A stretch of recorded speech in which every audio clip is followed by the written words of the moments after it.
conflict, right?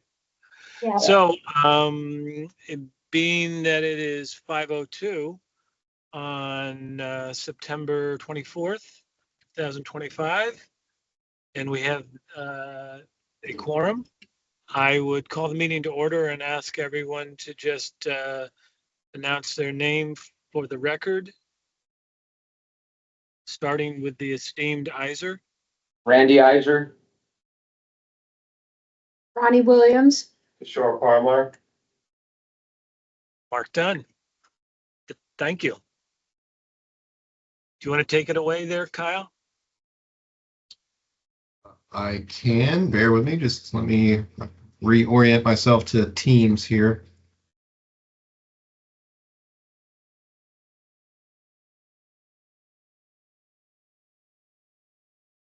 I was not positive that Apple would play nice with Okay. Microsoft Teams, but It's always good to switch back from one platform to the next and kind of quickly reorient myself. So yeah, so if there's no public comment or public to offer comment, I'm happy to jump in to the conversation. Apologies, I've got some technical issues remotely, so I'm not able to access my slide deck, but I can share the working document and we can just use that as our kind of guide for conversation. Today, what I would like to offer to the steering committee is some quick updates on some of the feedback I received at the September 2nd planning board meeting relating to a couple of questions that we had posed, particularly related to the permitted uses, and some quick feedback on those residential uses. So we clarified that the planning board was holding the assumption and expectation that the smart growth zoning would require a residential component to any project. So that could be a strictly residential development. So, you know, a small apartment complex or very dense single family homes. Or it could include a mixed use, but the mixed use would require some element of residential. So we got that clarification from the planning board, which was good. So there's some revisions to I think I'm sharing now, the working document. So we will strike anything that relates to, I guess I've already stricken it. The non-residential, non-mixed use, non-residential. So that's all been stricken from the document. I thought that was part of smart growth. You had to have residential. So there was the option in the template. There's the option to allow other developments that don't have a residential component, and we had included it in there. We had said, you know, maybe there's someone that wants to, a developer that might want to develop a use that's already permitted in the zone, but they want to stick to the design standards to make it blend in, but they don't necessarily want to offer housing or a residential component. Mm-hmm. So we left the language in because the template allows for it, but we went back to the planning board to clarify, and they were, I believe, pretty much unanimous in their understanding that there would be some residential in any project that was to be brought before them for approval. Okay, so we clarified that. Is that just, I know we talked before about the 40R is an overlay. So are they saying anything in this overlay district, or if I go in and say I just want to do a purely business project, I don't have to abide by the 40R, or are they saying? Can you use the underlying district instead of the overlay? Okay. I just wanted to be clear that there was two paths that can be gone down here. Yes. Thank you, Randy. So to be clear, this is an overlay that is an optional path of development for any proposed projects. So a developer that has a piece of property and an idea for how to use it within the delineation of the smart growth zone can either follow the zoning regulations for the base zoning district or the smart growth overlay, but they have to decide one or the other. And if they go with a smart growth path of development, then that project would require some residential component. Okay, great, thank you. No, thank you. It's good to be clear on these things because it's sometimes a little confusing. So we clarify that with the planning board. There was some, I think, some receptiveness, but clarification regarding the conversion of single-family homes to two-family homes. Because it's permitted in all districts with the caveat of those single-family homes built before, I believe, 1962. It seemed that the planning board was receptive to removing that caveat for single-family homes within the smart growth district. But there was questioning about, how many parcels, how many dwellings is that actually? So without clear delineations, I can't give an exact number, but just kind of estimating, looking at the West District that we've kind of talked about, along Route 9 from approximately West Street to, is that Spruce Hill? Yes. Spruce Hill? Yeah. So kind of in that range, there's approximately 35 to 40 single-family homes. So, it's not a lot of homes that could then potentially be converted to a duplex or a two-family. But once we get that delineation for our smart growth zoning districts, our east and our west sub-districts, I'll be able to go in and start doing more of that kind of parcel level analysis and projection.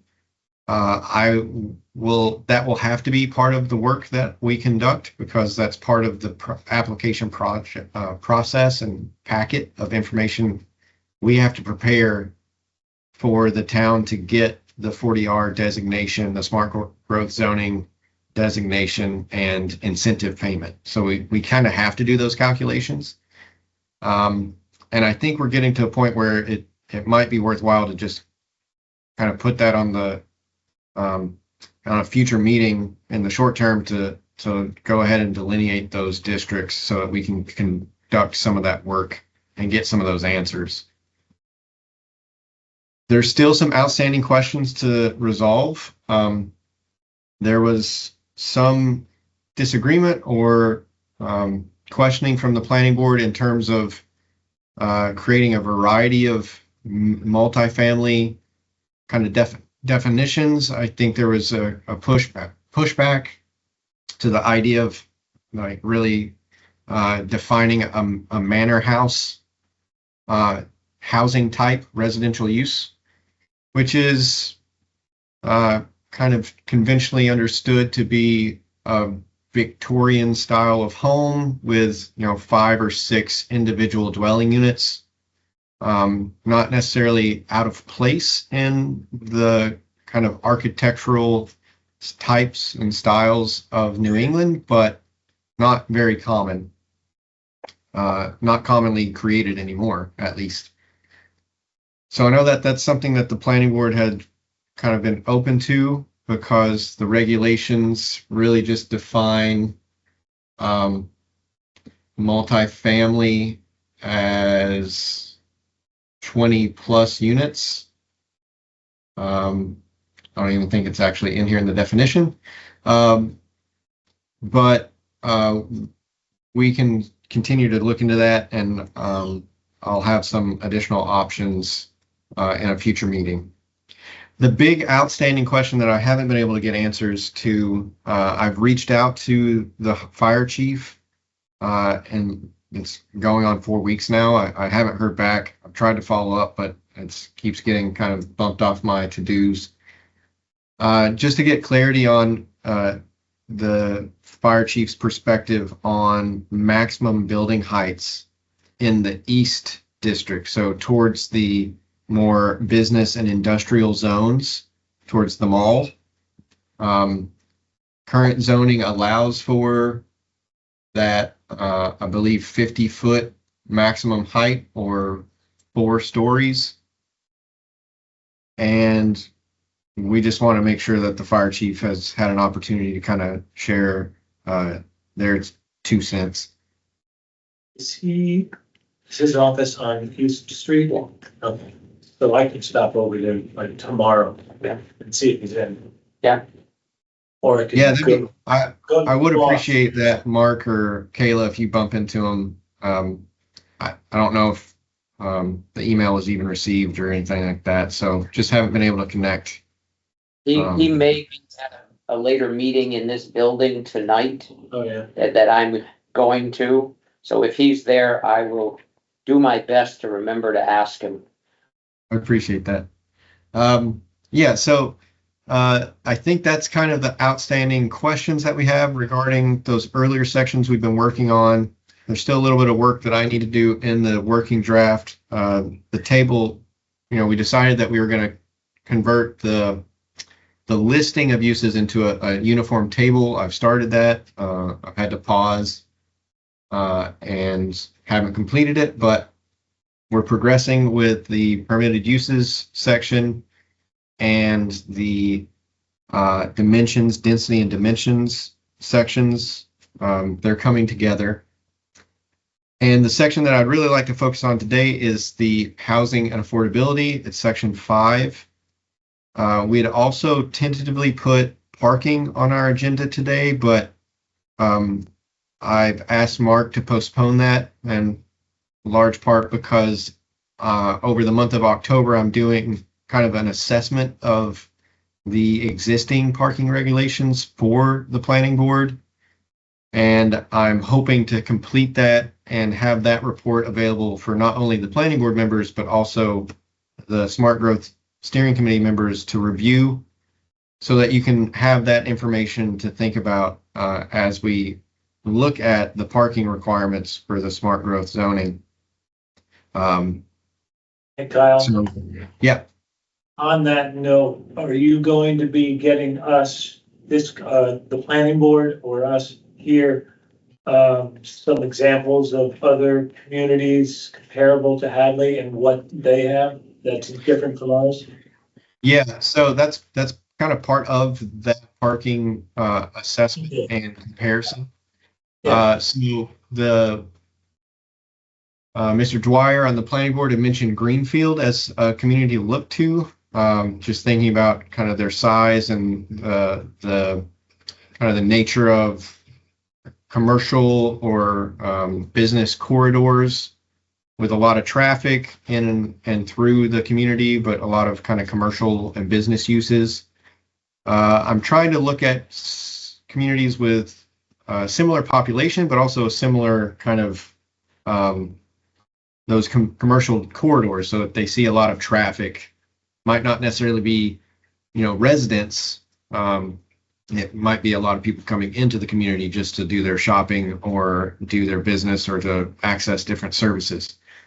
So I'm going to be looking at kind of what Hadley has on the books. It's a very simple and kind of straightforward, small parking requirement section of the bylaw. Comparing that to these other communities that we identify, and then looking at including in that assessment kind of what the standard 40R smart growth parking sections provide for or guide development towards.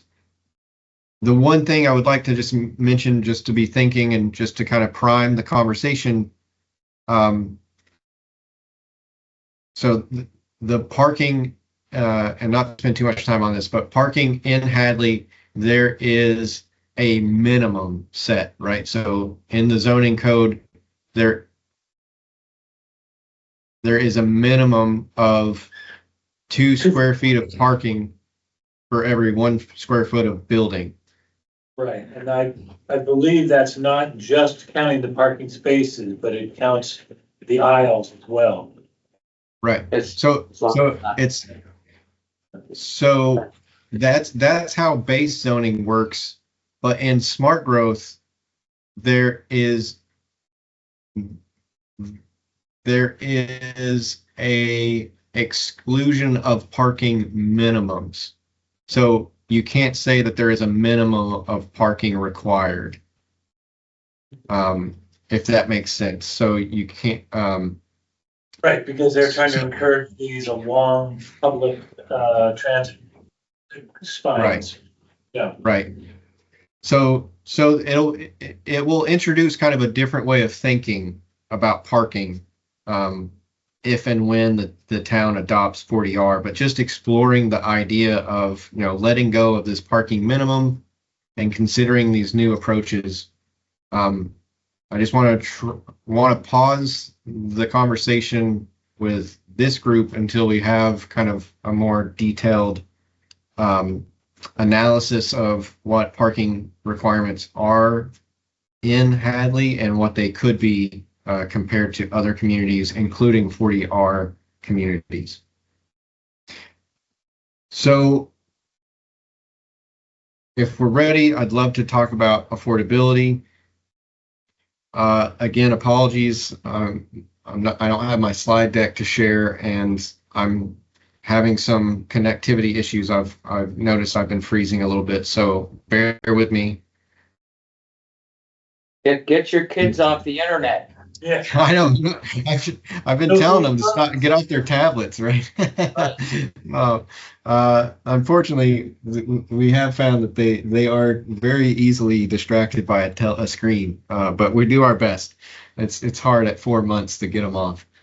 Anyways, so when it comes to housing and affordability, so Section 5 really gets down to the heart of the affordability element of smart growth.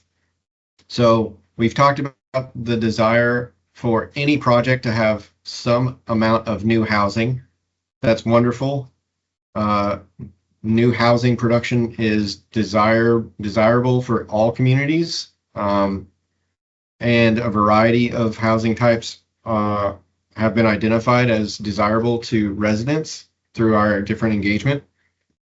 But Section 5 is where we spell out exactly what percentage of those new units are capital A affordable. So again, capital A affordable defined as no more than 80% of the area median income, right? So it's set at that limit. and can we get that down to 60 or 50 or something like that? We can't play with the definition of affordable or that range. We can't go actually, Mark, now that you say that, I want to circle back and clarify that. I know that we can't go above 80%. Right. And So I don't know if we could cap it at like 60. Right. I haven't seen examples of communities that have tried to do that. So I will do some more digging, but that is a very valid question. Yeah, I was just thinking about what they proposed at the Econo Lodge, and I think they had maybe 2 different levels. Like one was, they had some were at 60% AMI and some were at 50 or 4. I don't remember exactly, but they were basically trying to help those that are lower income and those that are really, because as we know, everyone's case is different. Right. I thought I saw one that was 30%. It could have been, yeah. Yeah. Yeah, so this is I wanna- this is where it gets kind of confusing, looking through the bylaw, because there will be a lot of percentages thrown out. Typically, that's relating to the percentage proportion of a development. So if Yeah. a development comes forward with 100 units, and in the smart growth zoning, you say 30% need to be affordable, that means, 3 out of 10 have a capital A affordable restriction attached to that deed. So there are about 10 or 11 provisions in this section. It starts off with clearly articulating the number of affordable housing units. So for all projects of a certain amount, what percentage of those new units have to be restricted, deed restricted, affordable. There's some guidance here, and this is a key kind of topic that we'll discuss. That's one of the first things that the steering committee can deliberate on, how we want to set this.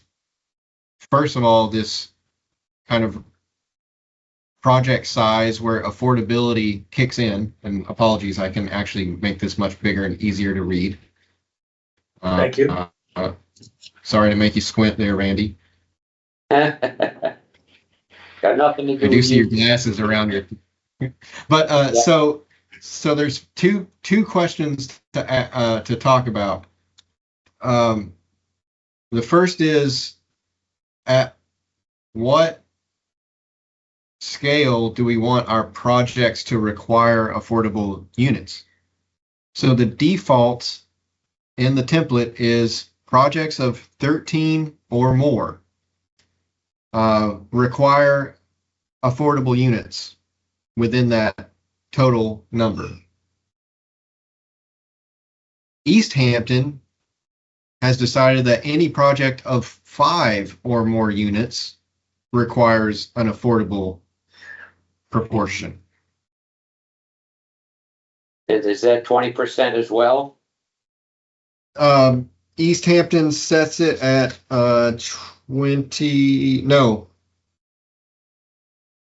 25, right? 25. So What's the- so they're ambitious, right? They want to encourage more affordability, capital A affordability, right? Which is important to think about because Hadley is in a good position in terms of your subsidized housing inventory, this SHI number, which currently sits at around 11.7%, something like that. And the state has set the requirement / benchmark for 10% across the state and for each community, right? So Hadley's actually ahead of the state requirement, is doing much better than many of its neighboring communities. But that number can fluctuate over time because those units aren't deed restricted in perpetuity. Oftentimes that's a 20 or 30 year deed restriction. So that number could fluctuate at any given time. And so there's some kind of calculus that needs to be figured out. There's some kind of compromise that can be discussed about what is the appropriate amount of affordability within a given project. I've heard anecdotally that, going off of the kind of default projects of 13 units or more requiring affordability for communities that don't have a lot of big parcels to develop. There haven't been developers that have been able to build that many in a given project. So there's never been affordable units created, right? Because there just wasn't enough space to hit that 13 benchmark that would then require some degree of affordability. So this is the first question that I would welcome some opinion or discussion or guidance. What you might be thinking about as committee members, or if you have any additional questions, I'm happy to try to answer those right now. Well, I think that because we're talking capital A affordable, and there's people that want to stay in town that can't afford what they have now. There's going to be kids that live here that either go to school and come back or stay here and want to live here and not going to be able to afford the standard housing units we have right now. So I think the lesser, we need to go lower than 13. Because I agree with you, Kyle, there's not a ton of big parcels on Route 9 right now that are going to be, no, there's not gonna be anybody jumping up and down waiting to build 13 units. I don't Within the think, walls, right. right. Right. So I think a lesser requirement would be appropriate. We said 1 out of 4. Would that discourage developers? Discourage housing development, yeah. At least that's what we've historically found, is that when we had, if you correlate that with the payment in lieu, that we had, before I came on, we had the inclusionary zoning that said that if you do, I think it's 6 or more. 6, yeah. That went, 1 out of whatever. 10%. 10% has to be affordable. And then if you choose not to build it, then you make a payment to the ones. So that, to quote Bill Dwyer, since that went into effect, 10, 12 years ago, there's been 1 or 2 projects to do. Yeah. So it would seem that it has not encouraged. Right, well, the problem with that is that because of our current zoning, in that we only allow for single-family residential development, it is very difficult to build a house with land prices and everything else, especially now, that you could sell under the affordable category. So with the smart growth and the allowance of multiple units on a parcel, that will help to bring per unit costs down. I don't know how much. I'm not a builder, but I know it'll have some effect on it. Does that mean the money we have put aside for for affordable care gets used? I mean, that money's just sitting there now, right? Correct. It needs a project, it needs so let's say somebody today, under our current bylaw, wanted to build over 55. And they said, you kick in some money and I will guarantee you that I have X amount of units that are affordable. That, I think the money could be used for that, or any type of situation like that. But again, we just don't have anything of that nature Right. coming down the pipe here. Yeah, that's $300,000 to $400,000 that is, I think, sitting in the Affordable Housing Trust that is new to the town. So we have not spent from it before. But our understanding is that, it's not going to build a unit. No, But you could use it somehow to incentivize what we're hoping to get. Right. Yeah. So I'm hearing Randy and Randy, I agree that projects of 13 or more seems a large kind of threshold to start to require affordable units, particularly when we recognize a desire and need for more affordable units for both seniors and young professionals, or even working professionals like teachers Um, is there a number that comes to mind, or we just know that it's less than 13? We don't know about 5, which is the East Hampton model. And But we're currently at 6, and nothing's happening Right. with that. Granted, again, it's a different bylaw situation. Single family. Right. So, I mean, I don't have a problem personally with 5. 5 or more, is that what East Hampton's is, 5 or more? You're Correct. going? And then one of those, 20% Yeah, would have to be. right, What do so you- so the way that East Hampton has it written is that it's projects of 5 or more require 25% of those units to be capital A affordable. And what is articulated in somewhere, sorry, here, for the purpose of calculating the number of units of affordable housing required within a project, any fractional unit shall be deemed to constitute a whole unit. So if you had 5, right? So if you had 5 units and you have to hit a 25% benchmark, you need to have 2 of those actually being capital A affordable. but that's at 25%. I think that's aggressive. Right. Yeah, it very well could be. Do we want to scale it where it's like 5 to 50?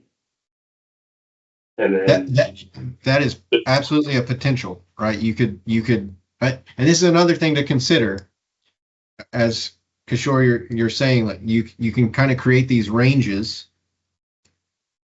And forgive me for cutting you off, but you could scale it, but you could also distinguish between the 2 districts, right? So in the east, where you have room for these larger kind of multifamily redevelopments on these large commercial sites, maybe you have a higher threshold, but it's also a greater proportion of affordability. And maybe in the east, where it's more residential, in the west, kind of towards the village center, maybe you have a smaller threshold, but it's actually less affordability. It's just something to play with. No, I think that makes sense. Yeah. just So another you- question. Yeah, so if it's 4 or less, they can't do 40R though, correct? That was another question I had. Well, so it's not that they don't develop to the standards. They just don't have a required affordable unit, right? So if say you're in East Hampton and you're trying to develop housing within the smart growth zone, and you have a parcel that is, let's say it's 1/3 of an acre, right? And you want to put, see if it's 1/3 of an acre and you want to put duplexes on it, you would have to put, let's see, 1/3 of an acre, you'd have to put 2 duplexes on it. But that's only 4 units, 4 dwelling units, right? 2 duplexes, 4 units. None of those have to be capital A affordable. They still have to meet the density requirements, the dimensions, the setbacks, the style of the zone. But because they don't hit that threshold in terms of the size of the project, there's no requirement for a affordable housing restriction on the deed. There's no monitoring of it. There's no affordable or fair housing marketing required. That developer can just develop 2 duplexes on 1/3 of an acre by right. So can we mandate, say, 4 or whatever, 5 and under you have to have at least one affordable unit? 5 and under, meaning if you do 2, you Yeah. still have to have one? Yeah, If you do 4, you're gonna need at least 1. If you do 3, you need 1. 2, you need 4. I'm thinking if we did this, let's say it's 5 or more. And you say if it's less than 5, one of them has to be 100% AMI. And then the other 3 are market rate. Because that's not affordable, but it's more affordable, it's lowercase affordable. That might be something else that we could add in. so how long you been on the planning board? 6, 7 years? Okay. I think we There's gonna be a huge kickback to, if we allow 4 units, whatever, and there's no affordability required, and there's no parking required, and there's no this, that, and the other thing required, I believe some of your fellow members might have an issue with it. the So, stuffer comments. yeah, exactly. It's making it too easy for a developer. Yeah. And quite frankly, I'm with Ronnie on this one. I think I am anyhow, in that my thought was the main purpose of this housing was for affordability, not just housing. Right. And so I think, Yeah, going back to what Randy said, I think I agree. If it's 4 or less, 1 unit has to be affordable. and then above that, we get into the whatever percentage, Yeah. We do range. 20 or 25 or whatever. Yeah, Okay. Well, we're saying 25%. We're setting 25% already if you say 1 out of 4. Right. I And like, then it goes to 20. then it goes over 5, you go to 20%. And maybe if it's under 5, one of them has to meet that, what is it, 80% of the AMI, and that meets affordable. And then, he sort of mentioned kind of a sliding scale. You get over 5, you get 20%, but maybe now we go to 60% AMI. Or we say, your first, maybe you were saying like 5 to 20 units. And then above that, maybe we get more units or a mix of units with lower AMI. yeah, I hear what you're saying, and my concern is that if they're not allowed to build enough units, Yeah. then it's gonna be really hard to get that 60% AMI. Yeah. So at this point, just want to reiterate what I'm hearing. And the thought is that for projects of 4 or less, there must be 1 unit of affordable housing. Correct. Projects 5 or more, there would be We go to the 20%, I think. 20%, which I do want to remind everybody at this point, the way we write the affordability section, right, there is a broader requirement across the district that 20% of all units be capital A affordable. So I haven't seen how the bylaw enforces that. And I don't recall discussing this with Housing and Livable Communities, the state planners that manage the program. But the question that arises from this kind of blanket requirement that across the district, 20% of the new units must be affordable, capital A affordable. 25%. or 25%. It's pretty sure it's 20 across the whole district, but what I foresee is that the state through the Housing and Livable Communities would enforce that requirement by withholding the bonus payments for any of those parcels or any of those units, forgive me, for any of those units. Once they get to a point where you've developed 81% of your district and you don't have that 20% benchmark, or you're pushing, into that range of you got to start making them all affordable. If a developer doesn't do it, I think the state would then start to withhold those bonus payments. That's kind of an assumption based on how I understand they work with different elements of the program. But it's just something to be mindful of, that over the district, there is kind of a total affordability benchmark requirement of 20% total.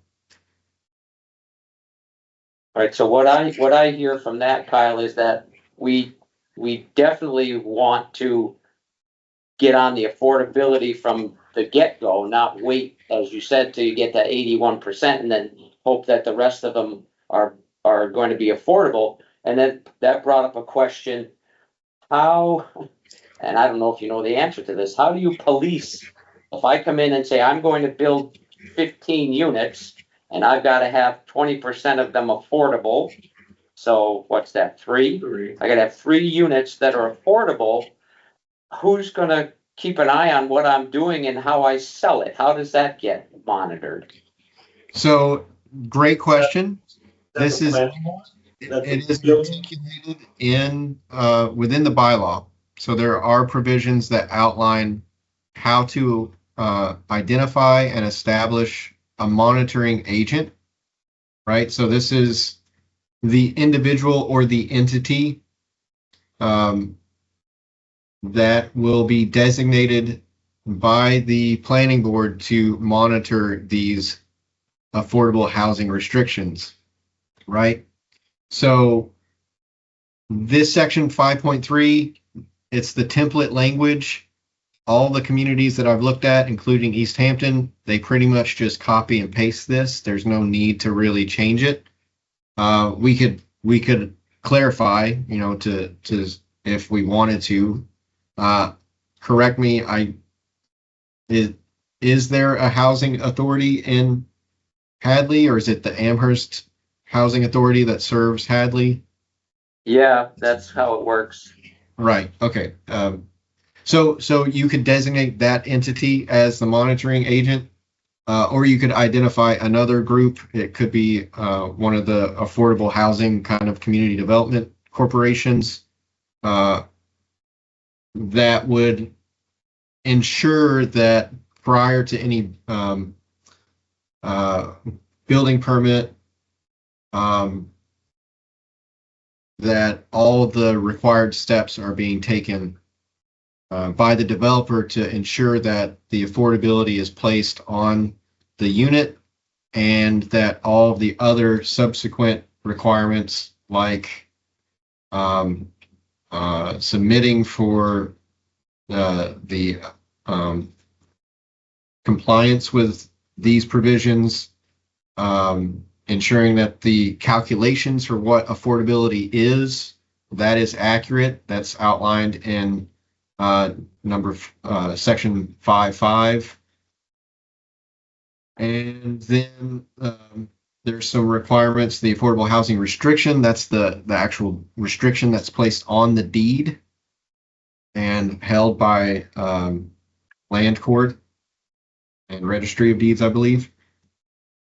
And then there's a process of the fair housing and selection. So how you market that affordable housing development and how you select the residents, that all has to be done in this particular process. Section 5.8 clarifies that the developer is responsible for doing that accordingly and paying for all of those services. So all of that is articulated in the bylaw. Those are sections that most communities don't really tweak, not substantially, other than perhaps identifying those monitoring agents explicitly. Within the section, the provisions that can be varied can be customized to the preferences of the municipality of the community. It's really this first one that we've been discussing most, the number of affordable housing units, which I think we're getting close to kind of a consensus. The second is the number of housing units with 3 or more bedrooms. You can play with those numbers to encourage more housing opportunities for families or families with children. And then there is a provision for age restrictions. I thought we couldn't do that. So great question. I think I heard it. You thought you couldn't do that. So the way it's written is that age restrictions cannot be imposed upon a development, but can be voluntarily agreed upon or proposed by a developer. So a developer could come to Hadley and say, I want to develop senior housing in the smart growth zone. And that's what I want to do. You can't say I can't do it. You can't say I must do it, but I want to do it. And So how let's, many of those units need to be affordable? That's where So- you can decide that number too. so do you think we could say if you put an age restriction on your, they'll be over 25, in age, then the town will contribute from the affordable housing, like, can we incentivize that? That would get away from the student stuffers, right? What it says is elderly persons with disability or for assisted living. Right. That seems to be what they're saying for age Yeah, restrictions. so does age mean senior housing Yes. is that's the only age restriction we can deal with, correct? That's the way it's written in the bylaw. I can double check, but I'm pretty sure that those are really the only exclusive age groups that you can Yeah. kind of that's what I add a think. different criteria towards. Yeah, I believe that to be true as well, so. It's gonna get ugly if you try to keep students out. Yeah. Yeah.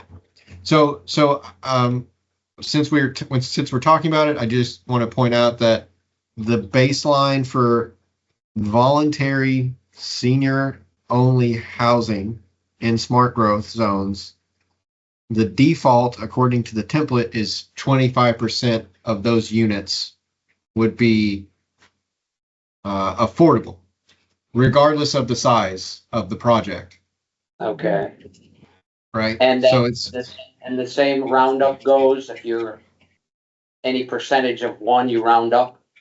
right, correct. Same idea. And just to point out, East Hampton had set their benchmark for age restricted development as 30% of units.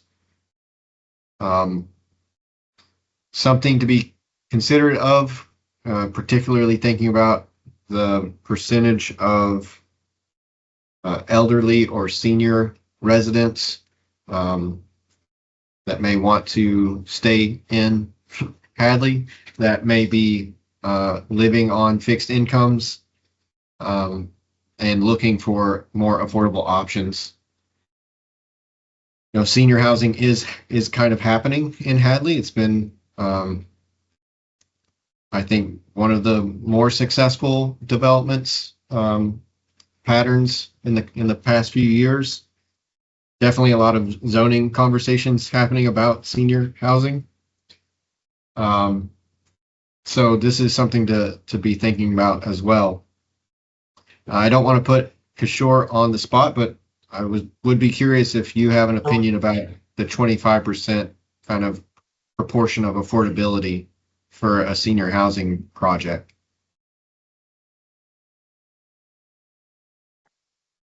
I think it's kind of high, that's my opinion, for just a particular age group.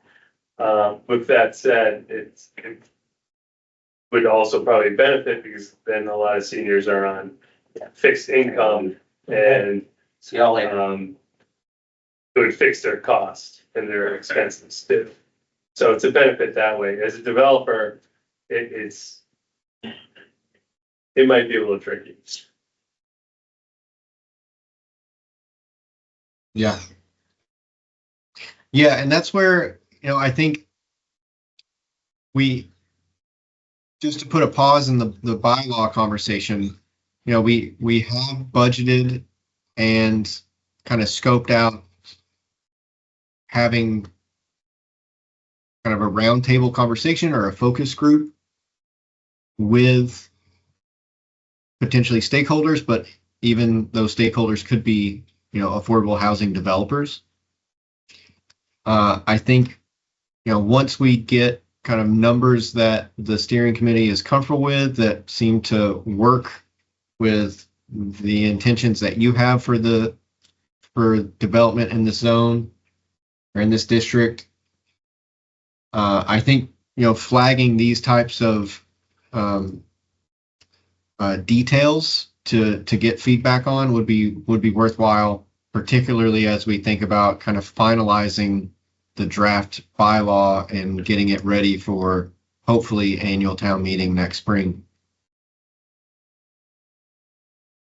Just want to keep that on everybody's radar as a potential opportunity to get greater insight from professionals who are really kind of doing the work.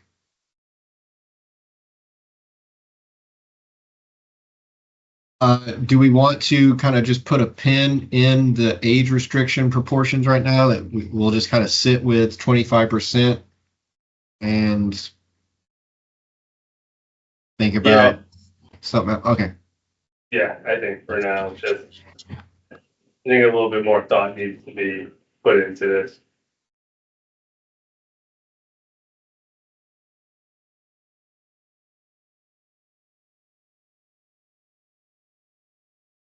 Okay. So then, I think that, Why are yeah. the numbers of what I have, like, they're all in the 6s and yours are in the 5s? oh did no, that- I think, I'm sorry, Ronnie. I think I've somewhere, some version of the document got renumbered, and I may have printed an older version of the document. So forgive me for that. Okay. Yeah, I apologize. Okay. I tried to make sure that I printed the right one, and I think I must have messed up on that one. You were a little occupied.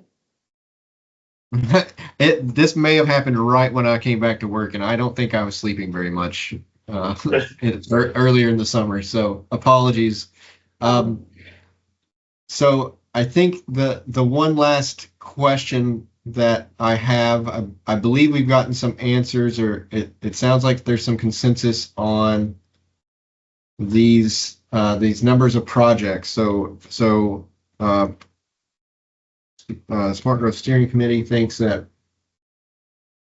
projects of 4 or less would have 25% affordable units. And then projects 5 or more would be 20, I believe I heard. Yeah, I think that's what we said. Yeah. But if you do 3 units, And have one affordable and two. one affordable, okay. Right, Okay, yeah. So, yeah, so I think you maybe have asked that you just clarify at least.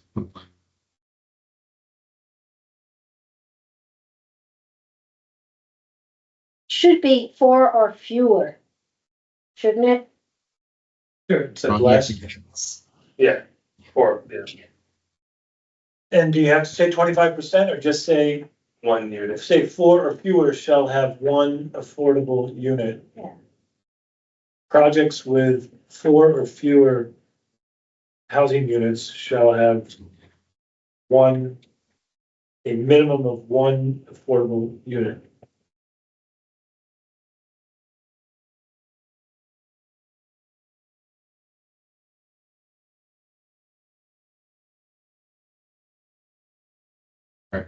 So adding it here, and I will put it into the text. Later date.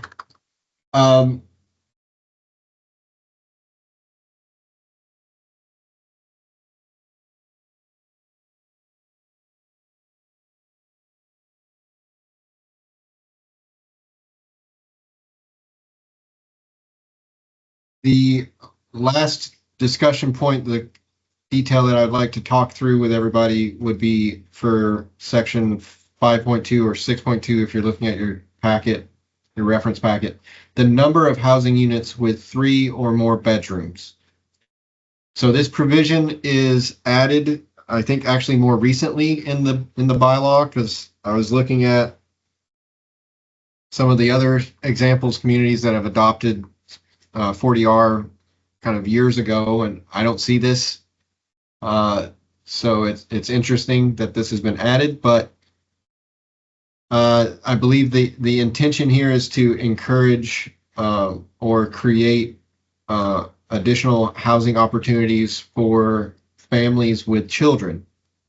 And there's even, I think, a link to a state policy that's titled as such. So the default in the template is that for the projects containing at least 13 residential units, again, kind of that starting point of projects of 13 or more, that not less than 10% of those units shall contain 3 or more bedrooms. Right. So that doesn't apply to projects exclusively for elderly, assisted living, or supportive housing, because those aren't, they're not for households or families with children. But it also would exclude projects that are single room occupancy, right? So it's not, if the project isn't designed for one of these explicit categories of elderly, assisted living, supportive housing, or single room occupancies, then there's the requirement that a certain percentage have housing units with 3 bedrooms or more. Right, so this could be even more. And that benchmark, that minimum is 10%. Well, since we already said it's unlikely we're gonna have, at least in the western part, 13 residential units in any project. We should change that if we want 3 or more bedrooms. I'm afraid that the developer who wants to build a student stuffer is gonna say, aha, here we go. Oh, 3 or more Yes. bedrooms? Because the more bedrooms, the more kids you can get to pay rent. The kids don't wanna have an apartment Oh, that only has 1 bedroom.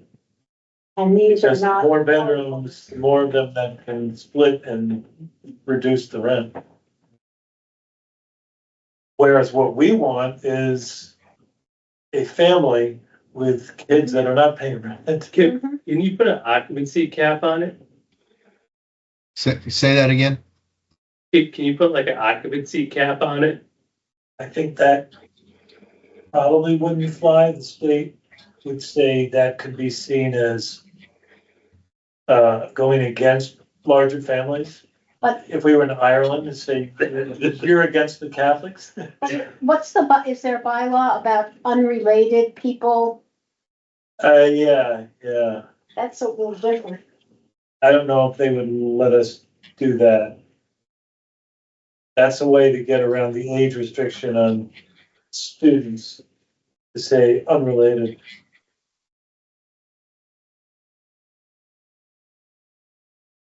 I mean, the smart growth was not aimed toward allowing more students to live, Right. families and. Yeah, I mean, I wonder if we could put language in that this is aimed at families where the occupants of the bedrooms are, Related? listed as tax deductible on the primary owners. I mean, something Mhm. like that, which would work for a bunch of students. Dependents? Yes, dependents per the Mass DOR. Okay. So it sounds like there's I think legitimate concerns regarding this one and some research that needs to be done to clarify what we can do to really encourage that 10% of dwelling units with 3 or more bedrooms to be for families and not strictly for large group cohorts of university age students. Right, not to be exploited to help the university with its shortage of housing.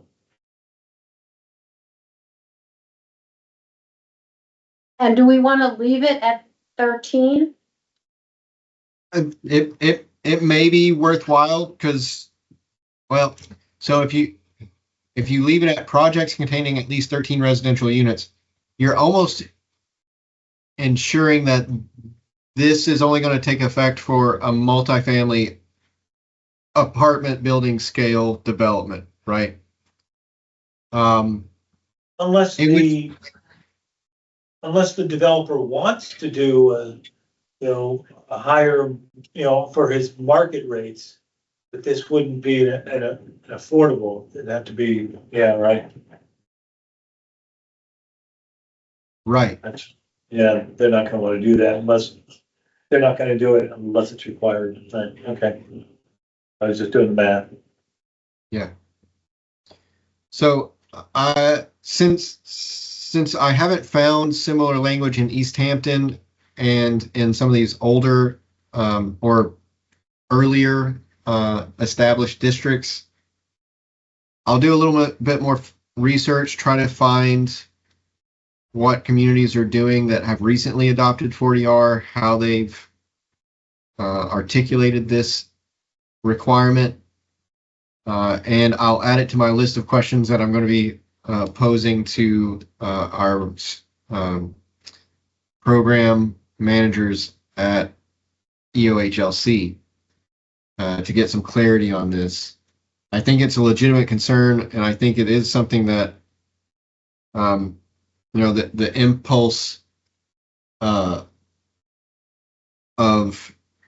ensuring that there are housing opportunities for those families with children, that is the priority of the steering committee and likely the community. So how do we kind of thread that needle? Well, I would say it is a priority. I think, I'm just speaking for me, but I've certainly heard a lot of people that have raised their family in Hadley. The kids are gone.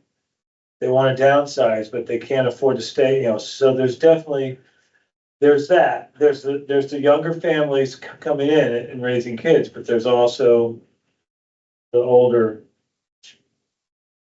single or 2-bedroom,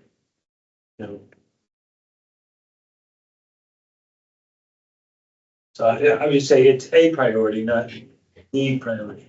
Right. Thank you.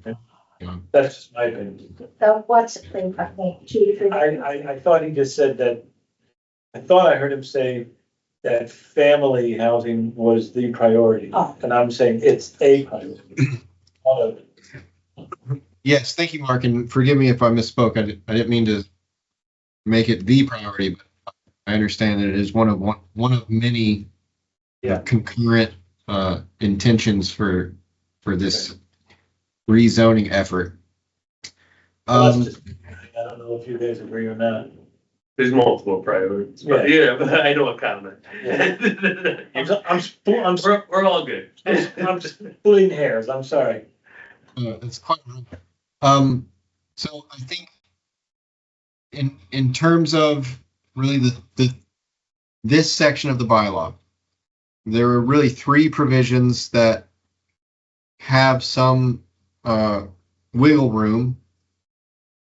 It sounds like the committee has gotten to some degree of consensus in regards to the number of affordable housing units in a project. We've identified projects of 4 or fewer units shall have a minimum of 1 affordable unit, and projects of 5 or more would require 20% of units to be affordable. The other provisions within the section that can be tailored to your preferences relate to the number of units with 3 or more bedrooms. I have a clear understanding of your concerns and some questions to bring to the state and to clarify with them. And then in terms of the age restriction provision, right, which says that project is designated exclusively for elderly persons with disabilities or for assisted living, would have not less than 25% of those units be restricted as affordable. Right now, you're comfortable with that number, but we want to maybe clarify at a later date, is 30 even realistic, or is that kind of burdensome to a developer? And I think we may want to clarify with HLC if there's if there's any more kind of wiggle room with that or any more considerations we're not thinking about. Other than those 3 provisions, the rest of the text is pretty much ready to go. As I mentioned, most communities don't do a lot of editing in any of the other sections. There are some provisions about phasing, which just ensures that if a developer is going to create the housing in phases, that there must be affordability in any of those given phases. You can't kind of push all the affordable units off to the end after you've sold off all of your market rate units and made your profit, right? Kyle, I'm just gonna note that we've lost our quorum. Okay, that's great. I'm not asking for any more decision making at this point. Good. But thank you for clarifying and letting me know. We're happy to keep listening to you. Just wanted you to know that we just lost East Shore, so, Okay. That's quite all right. I think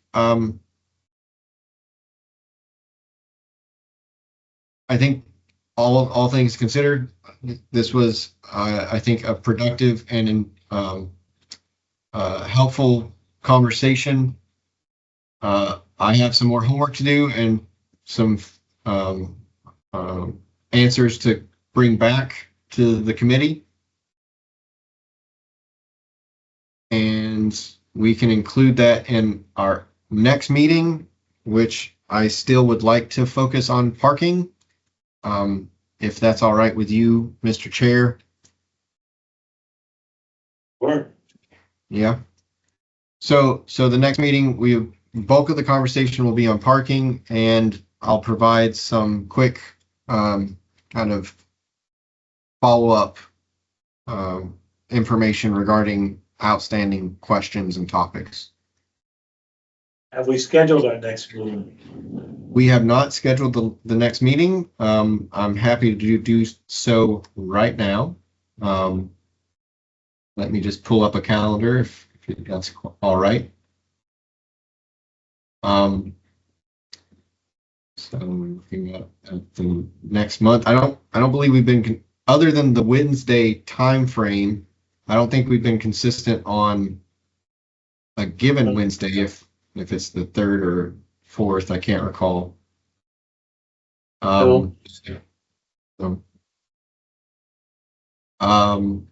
So today is the 24th of September. 1, 2, 3. So this is the 4th Wednesday that we could look 4 weeks out. That would be the 22nd of October. Would that seem appropriate to everybody or agreeable to everybody? 4 weeks? I have a flight at 6 a.m. the next day, but I can probably make it. They were not going until late at night here. When I have a 4:30 appointment, I'll see if I can move that to 4. I can also, I don't see anything else on my Wednesday evenings in October. So if we need to adjust, I can do that.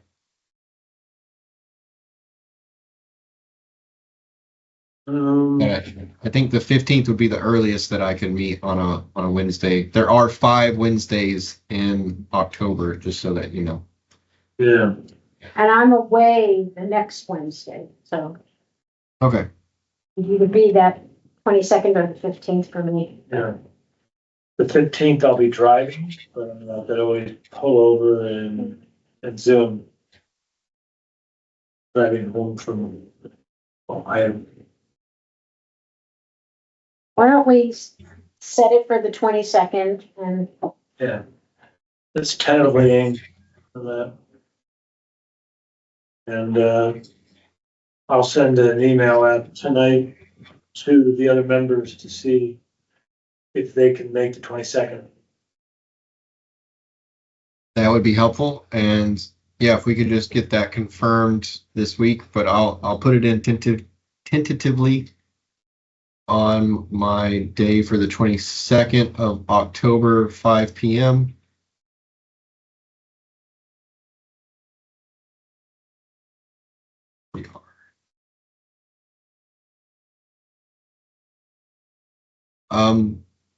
So I think just looking further ahead, not to keep everybody too much longer, but there's still some kind of chunks of the bylaw to work on, but a lot of those are administrative. So we will, to the best that we're able to, I think, really just make sure that the process kind of matches what the planning board typically expects of project developers and applicants. So I don't think it'll be a lot of deliberation or decision making that we'll need from the steering committee, but would definitely want everyone's attention to those sections as we draft them up, just so that you can ask questions and give as much feedback and assistance in creating a clear bylaw that's easily understood to a general audience. So after the parking conversation in October, I do think we'll want to take out some maps in November and kind of get a little bit more concrete with where we're talking about, though. can you just explain again the difference between capital affordability and small affordability? Yeah. I'll do my best, Ronnie. So capital A affordable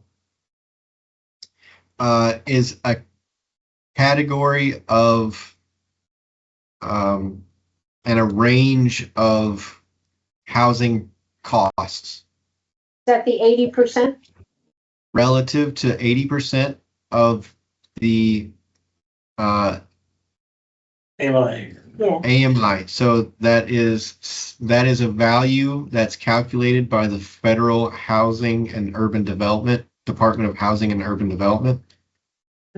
So they look at census data and household incomes, and in a given metro area, calculate that area median income, and then by household, by the number of members of a household, right? So they break it down from 1 to, I think they even go up to like 8 household members. They calculate what the 80% of AMI would be for a household of 2 or 3 or 4 or 5 or up to 8, I believe. But we decided that wasn't just for Hadley, right? We thought, HUD, in 2024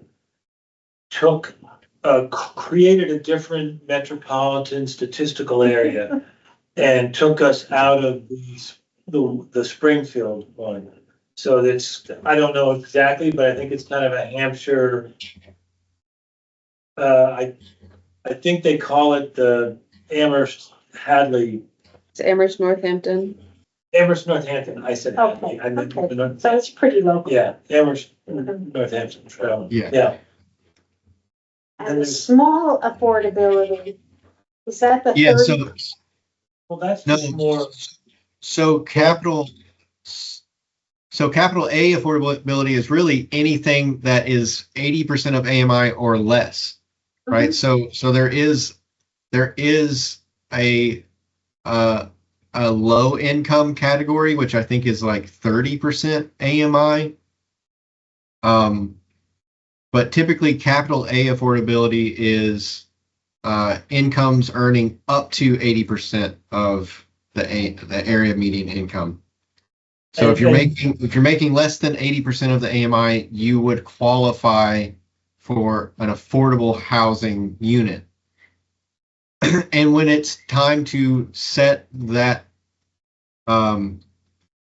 that monthly cost of mortgage payment or the monthly cost of rent, that number is based on 30% of your monthly income, or I think they do it like 30% of your annual income divided by 12, right? So, So it can be less than 80%. It starts getting kind of confusing with all the different mathematics that are involved. And Kyle, you can correct me, but my understanding has always been that the capital A affordable is affordable as defined by the state or the feds. And the Yeah, lowercase affordable is as defined by you and me. What is affordable to us? It's less defined. It's defined individually. Yeah. So, That's the short and sweet of it. Yeah. if somebody, so the developer finds somebody and by lottery, they have somebody who's capital A affordable, qualifies, but their mean income is actually 30%. I mean, or much lower than the 80, then the rent is gonna be much lower too, and the developer won't make as much. Well, that's what we're finding over at Vesta, that the previous owner was charging the tenants 30% of their income, but that's not required. So that was if I could say, that was a heartfelt way of doing it. That was the kind way of, going by the 30% of your income. When they sold that to a corporation, the corporation said, HUD just says we can charge, 30% of 80% of the area mean income, and that's what they charge everyone. And everyone's income is different. There was one gentleman there who said now that his wife had died, the rent was 82% of his income. So he's not gonna be staying there very long. Oh, because it's no longer, no, Because, sold to a private. because the new owners were following the guidelines of the state, of HUD, which says you can charge up to this amount, and they were gonna charge what they could get. The previous owner said, what can you afford to pay? Didn't have to do that. So, But aren't they Is it- restricted to the 30% now? The No, new owners? no. No. no, they're restricted to the area AMI. The area, the percentages of the, so they can charge that amount and then basically say, if you're making 50, 40, 30% of the AMI, you can't afford, look for somewhere else to live. That's Right. basically what they're saying to these people. And that's why we're getting we're getting off track. But this group of concerned citizens that I've been active with, who's been meeting with people at Investa, we've gotten Hallmark Garcia and Joe Comerford. Mhm. Their offices are meeting with the property owner to say, I understand you're meeting the letter of the law, but you're making these people who have lived here for 4, 8, and 12 years have to move out. But They still, look- doesn't the law say you can't charge them more than I 30%? don't believe so. Oh, okay. I mean, it's in, That's the Yeah. rule of thumb, that you should not pay more than 30% of your, for housing, because there's all these other costs in life, Mhm. Food, medical, blah, blah, blah, that's that's the advisory rule of thumb. But you correct me if I'm speaking out of turn, Kyle, but I don't think anyone requires you to only charge 30% of what someone's income is. The previous owners were doing that, which was a kind Mhm. and understanding, so. I think as it relates to a 40R zoning, I think there may be opportunity, and this is another question that I can bring to HLC to clarify.